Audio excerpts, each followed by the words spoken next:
All right, well, good evening. Good to see everybody out this evening braving the weather.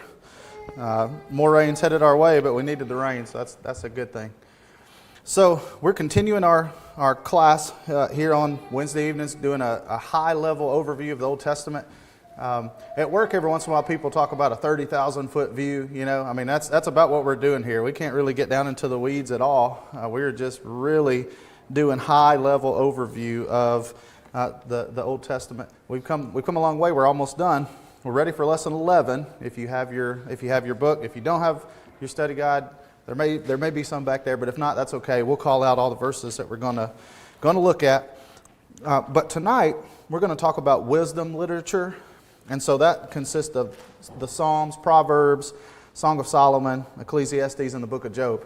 I mean, there's a whole lot in that. You know, so I mean, there's no way we can really get down and talk about every single thing. The first question is going to be about Psalm 23. We could spend the whole class talking about the 23rd Psalm. So just be satisfied with knowing we've got 12 questions or so. Yeah, 12 questions. We got about 3 minutes each. We're going to be, so buckle up. We're going to be rolling through here.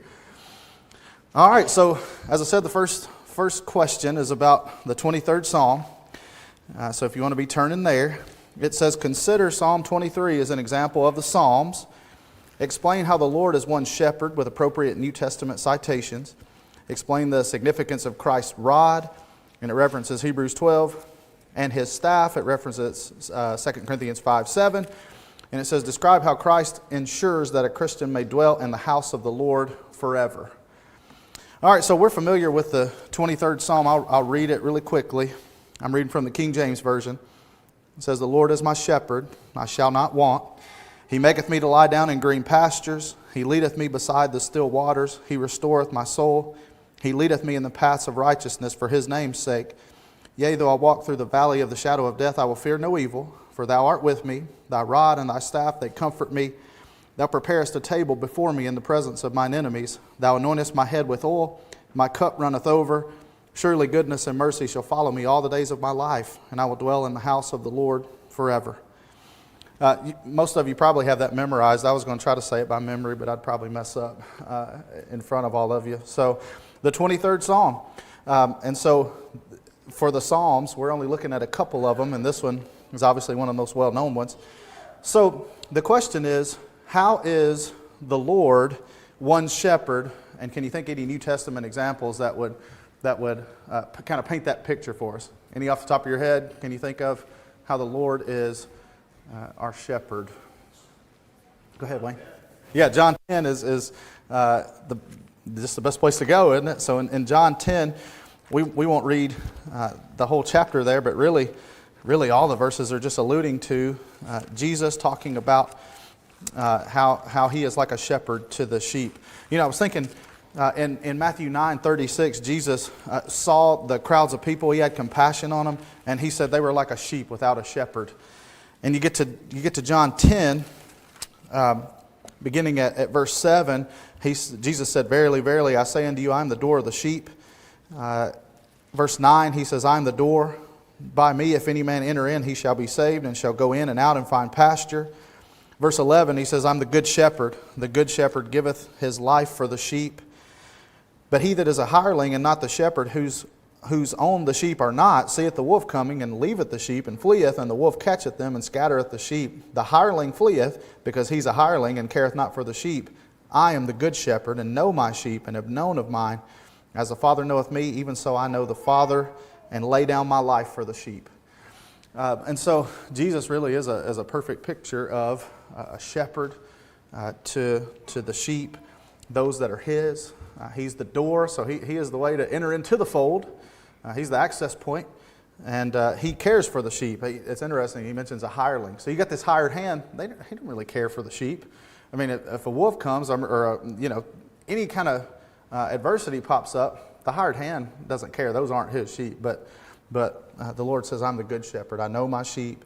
And verse 15, "I lay down my life for the sheep." And of course, in the ultimate sense, he did that. He did that on the cross. A couple things that are mentioned are his Christ's rod. It mentions Hebrews 12. It mentions his staff in 2 Corinthians 5.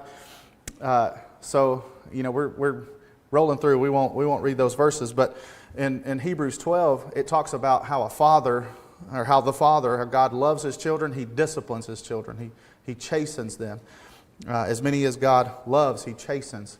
And so with His rod, He leads.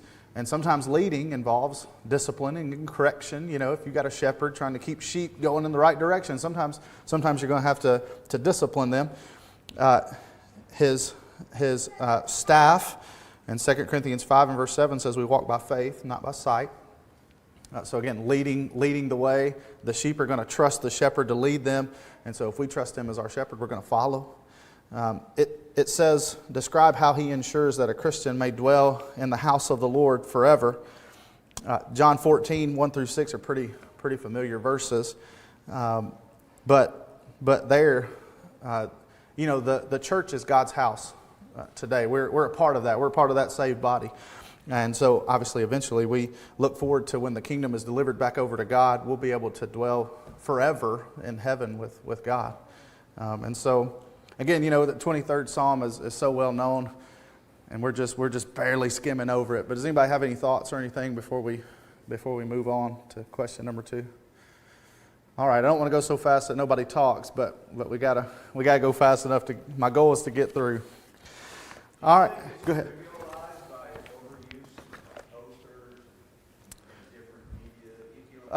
Well, yeah. So like John 3:16, everybody throws that out there. It's almost like, do you not know any of the other passages? Yeah. Yeah. Yeah. Maybe. Yeah. Yeah. Yeah. It may be a fair point. There are beautiful verses. You read through them, and they touch you because they really are beautiful verses. But maybe it's like we latch on to those, and there's a lot of other truths in the Bible that we maybe kind of ignore. So maybe you're probably right.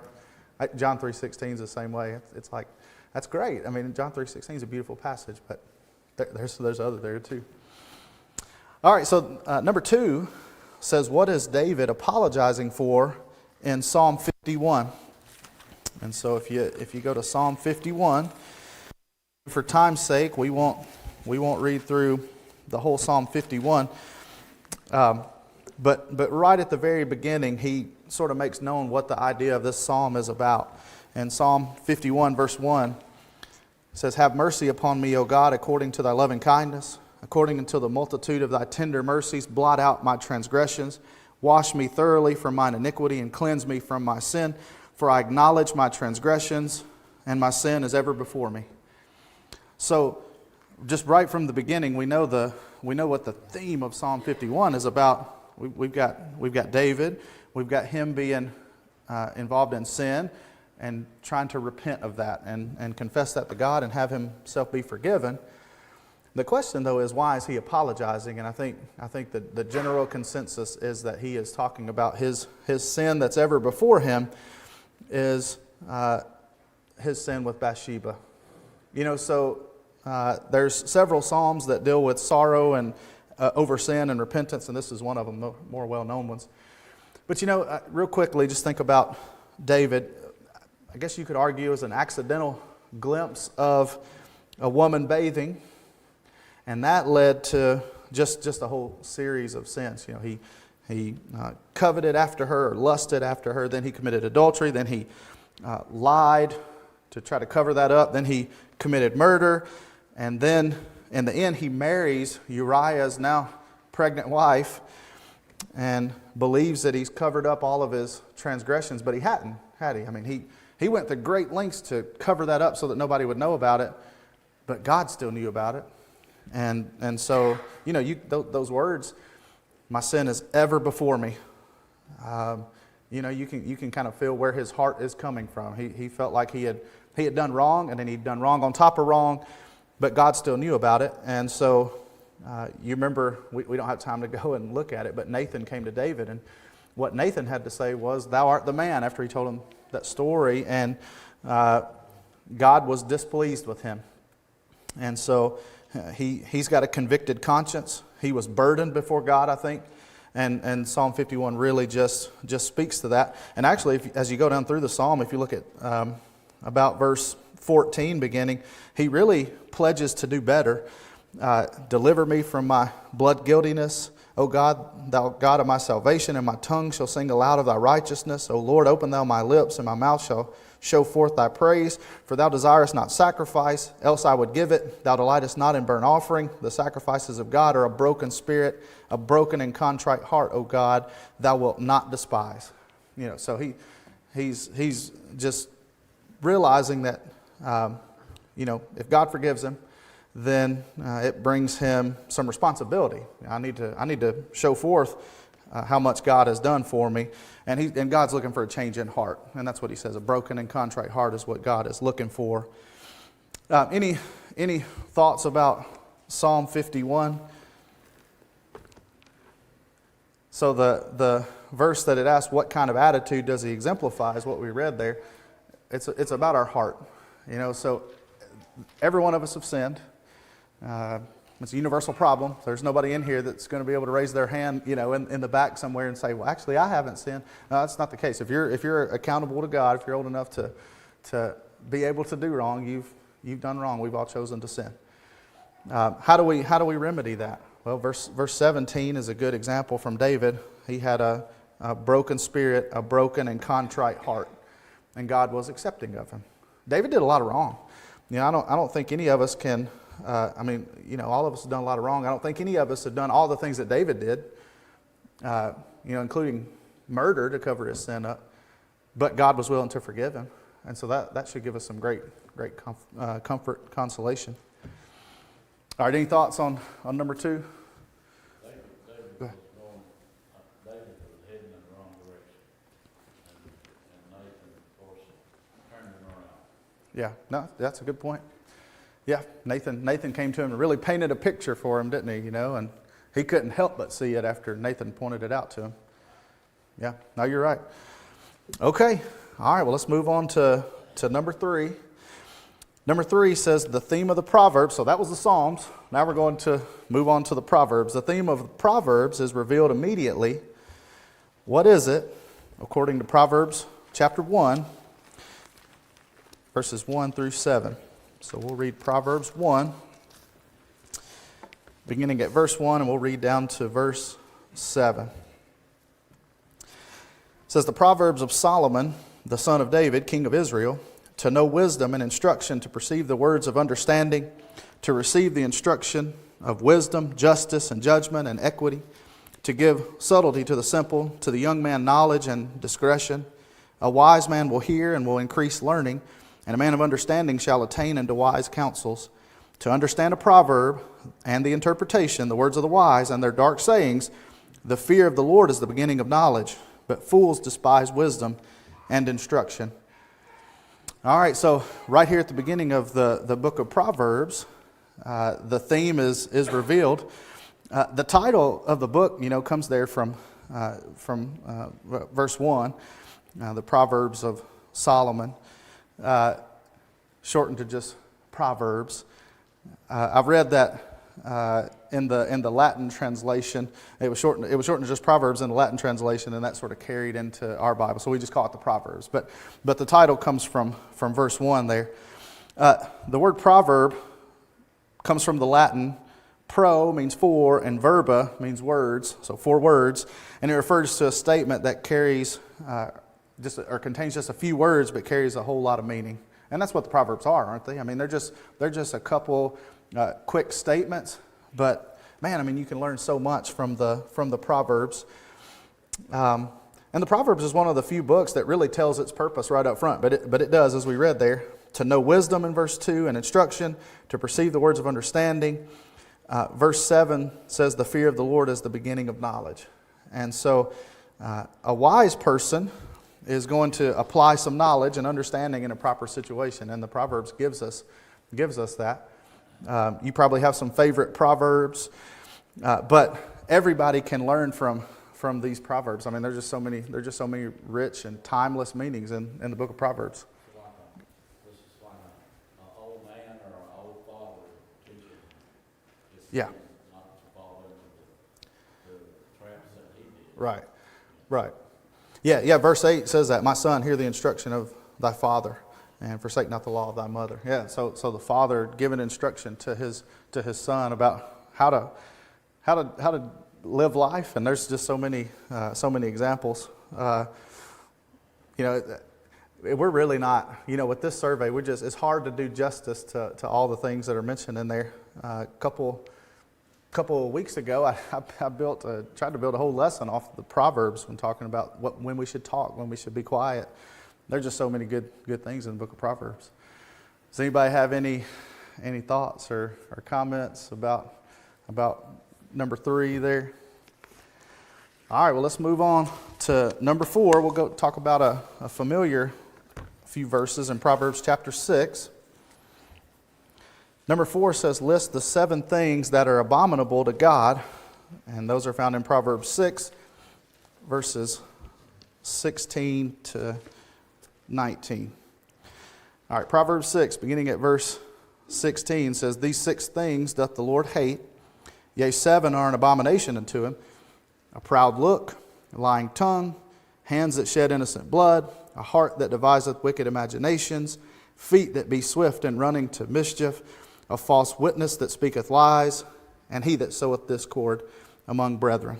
All right, so there's the 7. I always thought it was interesting. We focus on verses 16 to 19, but if you go back up to about verse 12 and read down to verse 15, the same thing is said basically. In verse 12 it says, a naughty person, a wicked man walketh with a froward mouth. He winketh with his eyes, he speaketh with his feet, he teacheth with his fingers. Frowardness is in his heart, he deviseth mischief continually, he soweth discord. Therefore shall his calamity come suddenly, suddenly shall he be broken without remedy. It's kind of interesting. Those verses, they're said, and then kind of said again in a different way. And obviously, those should make us sit up and take note. God hates that. I think there's so many people today in the religious world, God is love, and we only talk about love. But there's some things that God hates, and I think we've got to appreciate that they're spelt out for us. It's not like some great mystery. God tells us the things that he hates, and they're so applicable. So something like a person that sows discord, that can be terrible. How bad can that be? Hands that shed innocent blood. There are people, unfortunately, there's people in our society that do not value life. And whether that's the life of an unborn child or whether that's the life of anybody. There's some people that are just ready to kill somebody. If you do something to cross me, well, I'll just kill you. There's people that are like, it's a shame. But God hates that. He values life. And so those are things that God hates. So those are a few really familiar things from Proverbs 6 that God hates. All right, any thoughts, any comments? Okay, hopefully I'm not boring you to death. Okay. All right, well that's number 4. Let's move on to number 5. Number 5, it says, who is the preacher in Ecclesiastes 1, verses 1 and 2. So we're going to Ecclesiastes 1, verses 1 and 2. Ecclesiastes 1:1 says, the words of the preacher, the son of David, king in Jerusalem. Vanity of vanities, saith the preacher. Vanity of vanities, all is vanity. That's an interesting way to open up a book. All is vanity. But the question is, who is the preacher? Well, so we know that it's Solomon. It's interesting how we get to that conclusion. He's never mentioned by name that I know of in the book, but we draw that conclusion by doing a little bit of research. So verse 1 says, king in Jerusalem. So the words of the preacher, the son of David, king in Jerusalem. There's only a couple people that would meet that criteria. There's other verses, so let me see here. In verse 12, it says the preacher was king over Israel in Jerusalem. So there's another clue. In verse 16, it tells us that he is very wise. He had great experience and wisdom and knowledge. Solomon meets that criteria. In chapter 2, beginning of verse 4, It talks about all the accomplishments that the preacher had done. I made me great works. I builded me houses. I planted me vineyards. I made me gardens and orchards. I planted trees in them of all kinds of fruits. I made pools of water to water therewith the wood that bringeth forth the trees. And then in verse 7, it starts talking about wealth. Verse 7 and 8. Verse 8 says, I gathered me also silver and gold and the peculiar treasure of kings and of the provinces. I got me men singers and women singers and the delights of the sons of men as musical instruments, and that of all sorts. So I was great and increased more than all that were before me in Jerusalem. Also my wisdom remained with me. So although Solomon isn't named, you put all the qualifications of this person there and you say, well, it's got to be Solomon. He is the one that meets those qualifications. So that's how we know that Solomon is the preacher in Ecclesiastes. But again, he opened up the book by talking about how all is vanity. And we know that Solomon, so being that he was very wise and being that he was very rich, I think we live in a really wealthy time. We're very blessed, with physical things. I mean, I don't think anybody here is going without food or shelter. If you are, then say a word, and we want to help you out. But we're not rich like Solomon, I don't think. But we've got a whole lot of things. Solomon, there was nothing that if he wanted it, he couldn't go get it, and maybe that's hard for us to imagine. If I want it, I go get it. Cost money is not an option. And so Solomon pretty much did that. I mean, he pretty much got whatever his eyes looked upon. If he wanted it, he tried it or went to go experience that. And he came to the conclusion that all this stuff is just vanity. It doesn't mean anything in the end. And so as we get to question 6 and then 7, let's move on to question 6. It says, explain what is he trying to convey in his speech. So based upon all that experience that he's got, his speech that's mentioned in Ecclesiastes chapter 3, beginning verse 1, we'll read down there to verse 11.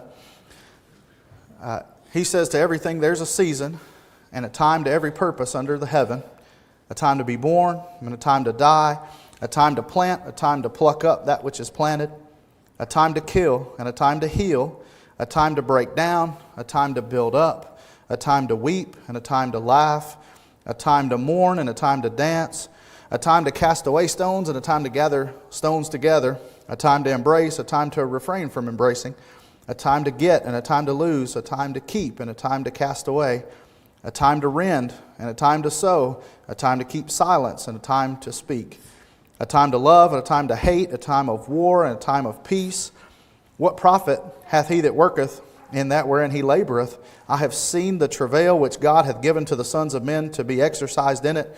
He hath made everything beautiful in his time. Also he hath set the world in their heart, so that no man can find out the work that God maketh from the beginning to the end. So with all that wisdom and all the things that he had tried out in life, he was able to determine what made life better and then what made life worse. And he understood that there was a time for just everything. I mean, there's a proper time for a lot of things in life, and he mentions some there. Those are pretty well-known verses. But doing things at the right time, showing a little bit of patience, I think, he learned that. So I think one of the issues in our fast-paced life, we want everything. I mean, everything's at our fingertips, and so we're so used to just getting everything when we want it. If you go to a drive-through and they don't have it ready when I get up there, well, they're wasting my time. They got to have it ready. My internet was working slow today, and so if I click on the website, I want it to load. I'm frustrated it was not loading as soon as I click on it because I got to have it to load. Everything is just at our fingertips. We need it in our timeline, and I think Solomon was able to determine there's a proper time for things. And I think he learned a little bit of patience, and he talks about that there. He says to everything there's a season and a time to every purpose under heaven. And then God, in verse 11, made everything beautiful in his time. And so it's really interesting to just read through what Solomon has to say. You got any thoughts about this question? Go ahead. Solomon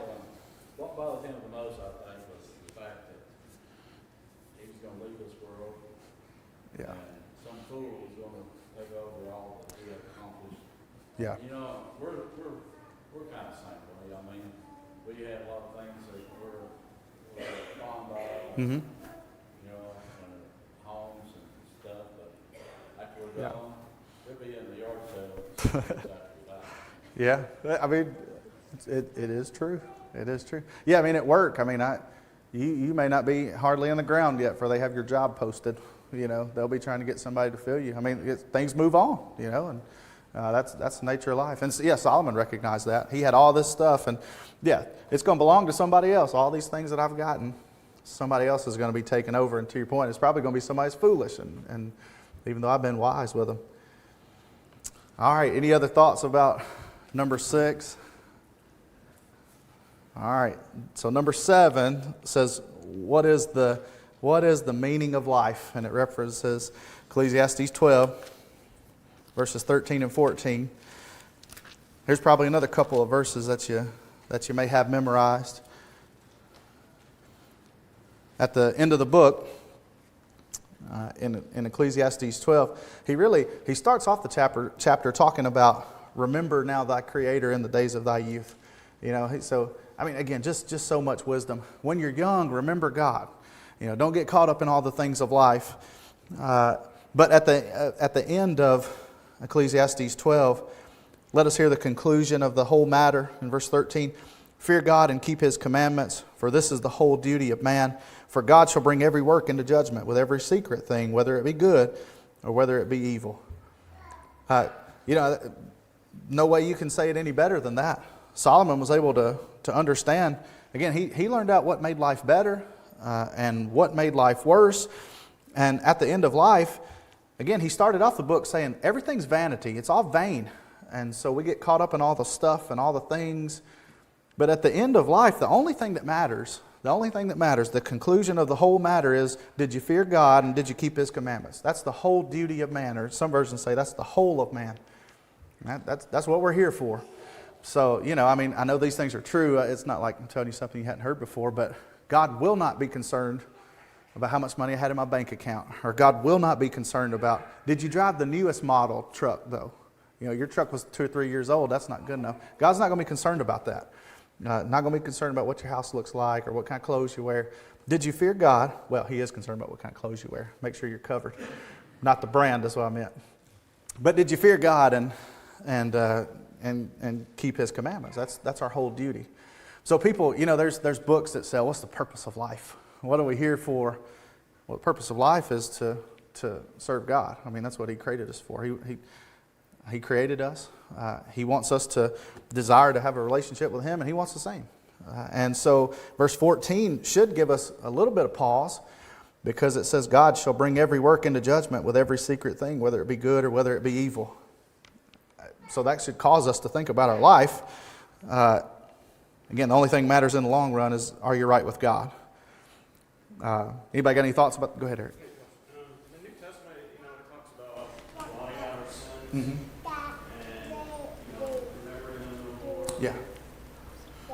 This verse, I always try to, how does that jive with, you know, He's going to bring every secret thing, Yeah. including evil, Yeah. blot it out? How does Yeah. So I think this is talking to those that, like David before he repented and made his life right, David had covered his sin. You know, I mean, as far as people know, I mean, he had Uriah killed, and so he kind of covered it up. And so there's people that maybe have done sins and they think that it's a secret thing, but God's going to bring that into judgment. But I do think the verses are true. You know, Jeremiah prophesied about it, and then Hebrews talked about it. Their sins and their iniquities I'll remember no more. So I think, you know, it won't be laid to our charge if we're in a right standing with God. But I think the general statement he's making is true, that so you got secret things, you're not right with God, you've done a bunch of things, and everybody thinks you're a good person. Well, that's going to be exposed on the day of judgment. Go ahead. I am right with God. There will be no evil to expose. Well, he'll be able to say, you know, obviously there was evil, but you're right with God, and so I won't hold that to your account. You know, your account's been cleared. Yeah. Anybody? Go ahead, James. In Ecclesiastes 11, and it's talking about to the youth, especially Mhm. There's things in this earth, so the whole point of the book is, I've tried everything under the sun. Mhm. The things that are on this earth aren't going to ultimately bring happiness. It's all vanity. Yeah. Truly, things in this earth. They said God gives us blessings even on this earth, and you should enjoy those. And he talks to the youth. He says, even in your youth, enjoy the things that are enjoyable. In verses 9, it says, rejoice in your youth, let your heart cheer, walk in the ways of your heart and the sight of your eyes. So he says, be happy and do things that please you, but know that God's going to hold your actions Yeah. against you if they're wrong. Yeah. So all those things, like you said, we just Yeah. got to be careful. We should be happy and enjoying the things that God's given to us, but we got to be careful because He's going to hold us to account for everything that we do and say. Yeah. But if it's covered, if it's washed away, if Right. it's expunged from our record, Yeah. that won't be there at the end. Yeah, I think that's a good way to put it. Our record's been expunged. Yeah, I think that's a good way to put it. So yeah, so when, hopefully on the day of judgment, yeah, obviously I've sinned, but hopefully, God will be able to look at me and say, well, your record's been expunged. I like the way James put that, But yeah, I think his general statement is there's a bunch of people in life that got all that life has to offer. I mean, they just got it all. And they would think, I've got it made. How could I be any more right with God? I'm rich and I've got everything life has to offer. But if they've got sin standing against them, they'll be held to their account. Anybody got any other thoughts about? Anybody? Wayne, you got? You're smiling at me. Okay, all right. Okay. All right. Well, let's go on to number 8 here. And so that is Ecclesiastes. Now we're going to the Song of Solomon. So the Song of Solomon, and number 8, it says, what is Solomon's song about? And it references chapter 1, verses 1 through 3. All right, so Song of Solomon 1:1 says, the Song of Songs, which is Solomon's, let him kiss me with the kisses of his mouth, for thy love is better than wine. Because of the savor of thy good ointments, thy name is as ointment poured forth. Therefore do the virgins love thee.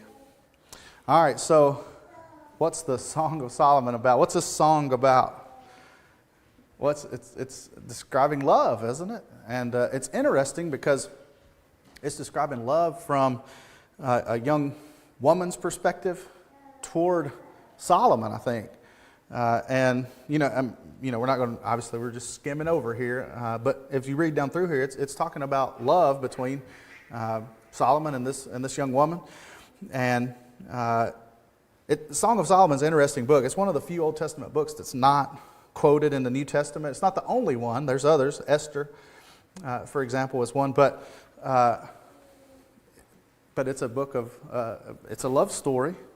And it's sort of written like a play. If you read through the book, there's different parts, and you have to kind of understand, well, whose part is this, and who's saying this, and who are they saying it to, and then who's responding to that.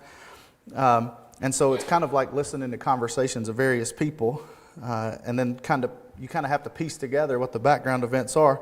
But again, it's from a woman's point of view and her love toward Solomon. Let him kiss me with the kisses of his mouth, for thy love is better than wine. All right, any thoughts about the? Go ahead. Yeah, I look at it a little bit differently. It is about love, but I think it's about married love. This Right. is a book Right. that is dedicated to the love relationship between husband and wife. Absolutely, yeah. How wonderful that can be, and the pitfalls of it, and how what Right. the dangers of it are. Yeah, absolutely right. Yeah, married love. You're absolutely right. Yeah, and listen. So, God designed us to be attracted to our. We find a spouse. God designed us to have attraction and love toward them. And I think sometimes we shy away from talking about that. But this book is about, and it's a beautiful thing.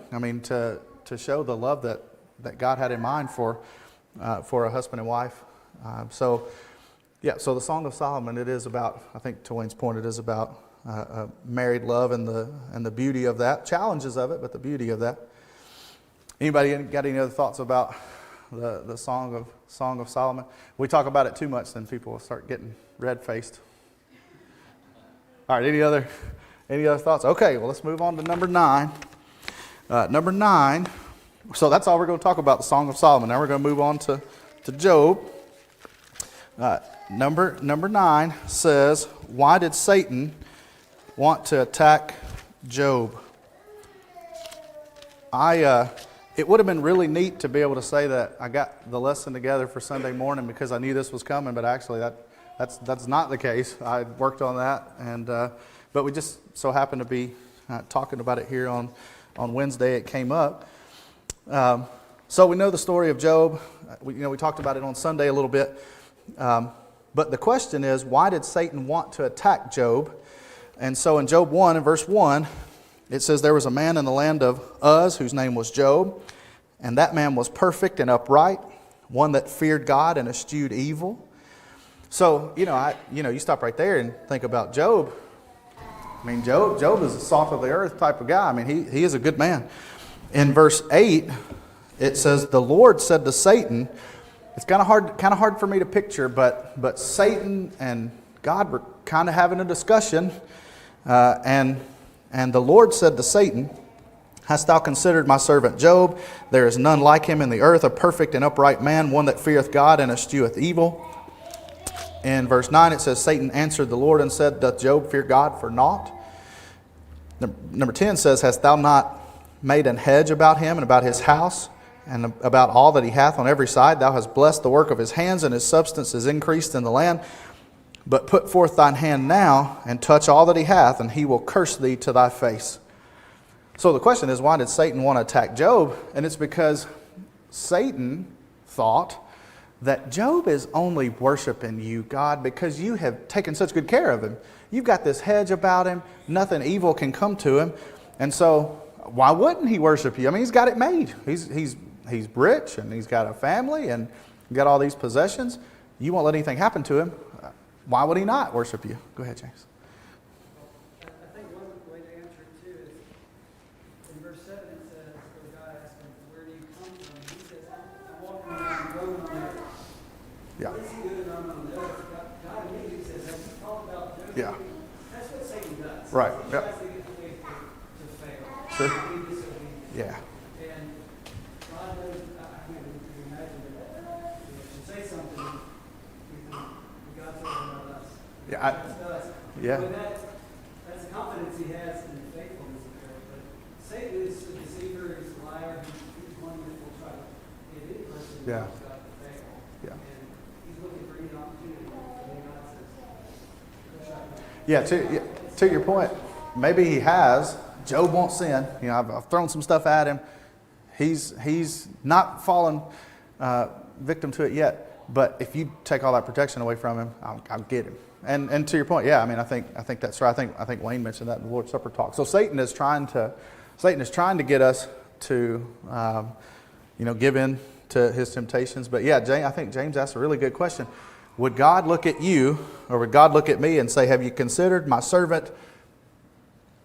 And just fill in your name there. They're a blameless and upright person. That's a pretty tall order. Job was a good man, and Satan wanted to try to get him to sin. Question number 10 says, how did Job respond to the loss of his children, servants, and livestock? And it references verses 20 to 22 of chapter 1. So it says, Job arose and rent his mantle and shaved his head and fell down upon the ground and worshipped and said, naked came I out of my mother's womb, and naked shall I return thither. The Lord gave, and the Lord hath taken away. Blessed be the name of the Lord. In all this Job sinned not, nor charged God foolishly. Job was a very rich man. We're about out of time, so I can't really go through all the things. But I was just trying to figure out how much food would it take to feed 7,000 sheep, 3,000 camels, 500 oxen, 500 donkeys. That's a lot of food. A lot of acreage taken to take care of them. Rita, then Roger. Sure, okay. Do you think that God was trying to teach Satan something when he said, have you considered my servant Job? Was he trying to teach Satan that Yeah. people will fall? Yeah. And that, of course, in Satan's mind, it was just like, no, they won't. If you take things away from them. Yeah. They won't. God probably knew Job's heart. He had a Right. that, kind of put in Satan. Yeah, I think you're right. Yeah, like, well, you think you know everything, Satan. Well, what have you checked out Job? Have you considered Job? I think you're probably right. Yeah. Roger, do you have a thought? Okay, I thought you were going to tell me about how much feed did it take to feed all of them. All right. I was gonna say that it takes a lot of food, but it takes a lot, he had to have a lot of servants, I mean, Oh, no a doubt. lot of people to take care of all those. Yeah. And probably what, 10, 15,000 acres to keep all them animals, I mean, yeah, Job was a really rich man. And so we got to be impressed with his humanity after losing everything, but then saying, God's blessed me. Now God's taken away. And so he didn't sin against God. You compare that to his wife, though, in chapter 2, beginning of verse 9. So his wife said, "Dost thou still retain thine integrity? Curse God and die." But he said to her, "Thou speakest as one of the foolish women speaketh. What? Will we receive good at the hand of God, and shall we not receive evil?" And all this Job did not. And all this did not Job sin with his lips. So that's really impressive. So losing all of it is man, how devastating. But then not charging God foolishly, that really impresses me about Job. I tried to think through that. I can't relate to it at all, but yeah, that's impressive. Job's character is impressive. We're just about out of time, so we kind of got to move. But number 11 says, name Job's 3 friends. Of course, their names were Eliphaz, Bildad, Zophar. And the question is, what did they do first? Well, you remember there in Job 2, beginning at verse 11, they came and they wept with him. They threw dust up in the air, and then they sat with him. In verse 13, 7 days and 7 nights, and none spake a word unto him, for they saw that his grief was very great. Man, that's always stood out to me. Somebody suffers just unimaginable loss, and your friends come to you. And I was thinking about their friends. They probably just didn't know what to say. What do you say to somebody that's lost everything like that? I'll just be here for you. And so for 7 days, they sat there without saying a word, the Bible says. Now, it says, did they offer wise counsel to him? And through the whole book of Job, there's a lot of discourses. One of them talks and Job responds, and it goes down the line. But in Job 42 and verse 7, it says, it was so that after the Lord had spoken these words unto Job, the Lord said to Eliphaz the Temanite, my wrath is kindled against thee and against thy 2 friends, for ye have not spoken of me the thing that is right, as my servant Job hath. Therefore take unto you now 7 bullocks, 7 rams. Go to my servant Job and offer up for yourselves a burnt offering, and my servant Job shall pray for you. For him will I accept, lest I deal with you after your folly, and that you have not spoken to me the thing which is right, like my servant Job.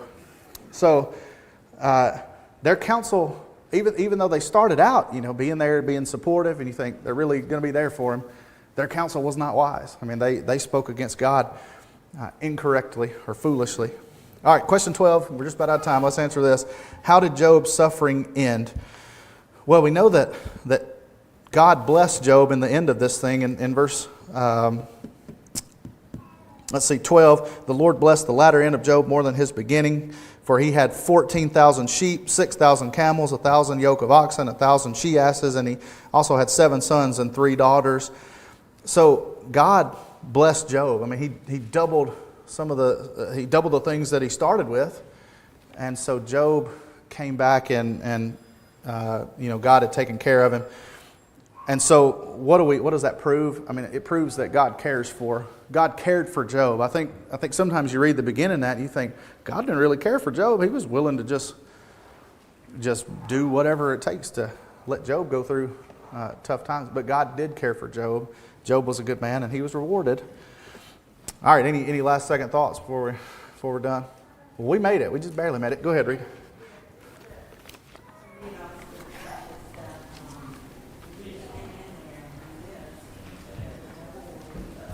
Yeah. Yeah, I think you're right. And so even if we're not blessed like Job in this life, we know we'll be taken care of in the next. Yeah, I think you're right. All right, appreciate everybody.